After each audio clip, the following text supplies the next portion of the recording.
Breve enfoque del derecho al trabajo reconocido en la Constitución de la República del Ecuador desde la jurisprudencia de la Corte Interamericana de Derechos Humanos. El derecho al trabajo constituye un derecho fundamental inherente a la dignidad humana y al bienestar social. Su concepto fue desarrollado a través de tratados internacionales y jurisprudencia de la Corte Interamericana de Derechos Humanos. Con el control de convencionalidad se garantiza que las normas internas estén alineadas con los estándares implementados por el Sistema Interamericano de Derechos Humanos.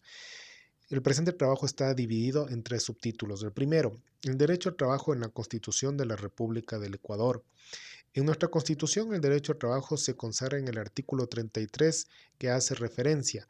El trabajo es un derecho y un deber social y un derecho económico, fuente de realización personal y base de la economía. Por su lado, los artículos 325, 326 y 327 de la Constitución enfatizan la garantía del derecho al trabajo en sus diferentes modalidades bajo un régimen regulatorio que consagra la formalidad de la relación laboral. El génesis del control de convencionalidad surge de la jurisprudencia de la Corte Interamericana de Derechos Humanos, cuya definición se concentra en la obligación del Estado miembro de garantizar en sus actos, normas y prácticas que sean coherentes con la Convención Americana de Derechos Humanos. Esto fue desarrollado en el caso Almohacid Arellano versus Chile en el 2006. El segundo punto relevante que quiero topar es la jurisprudencia de la Corte en relación con el derecho al trabajo.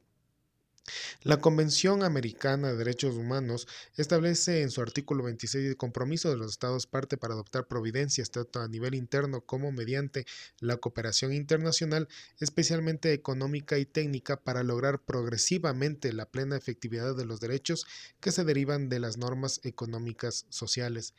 En este sentido, en la Carta de la Organización de los Estados Americanos, los Estados miembros convinieron dedicar sus máximos esfuerzos para aplicar principios y mecanismos. Entre ellos, el trabajo es un derecho y un deber social. El primer caso analizado es la sentencia de Lagos del Campo versus Perú. En esta sentencia, la Corte reconoce el derecho al trabajo como un derecho autónomo protegido por la Convención Americana de Derechos Humanos. La Corte concluyó que al trabajador se le debe garantizar su derecho al trabajo, estabilidad laboral y libertad de expresión. El segundo caso es de Baena Ricardo y otros versus Panamá. La Corte analizó la relación entre el derecho al trabajo y la libertad de asociación. El tercer punto a tratar es la aplicación constitucional del control de convencionalidad en el Ecuador.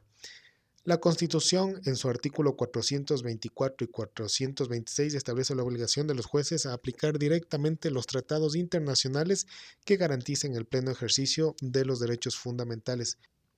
En este marco, la Corte Constitucional, a través de la sentencia número 11-18-CN/20, incorporó criterios relevantes sobre el control de convencionalidad.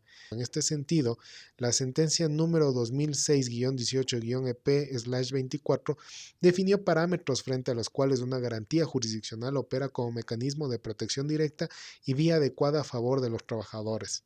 Por otro lado, tenemos la sentencia 986-19-JP que trata sobre el acoso laboral. En esta sentencia, la Corte Constitucional hace referencia a la Convención Americana de Derechos Humanos y a los convenios de la Organización Internacional del Trabajo.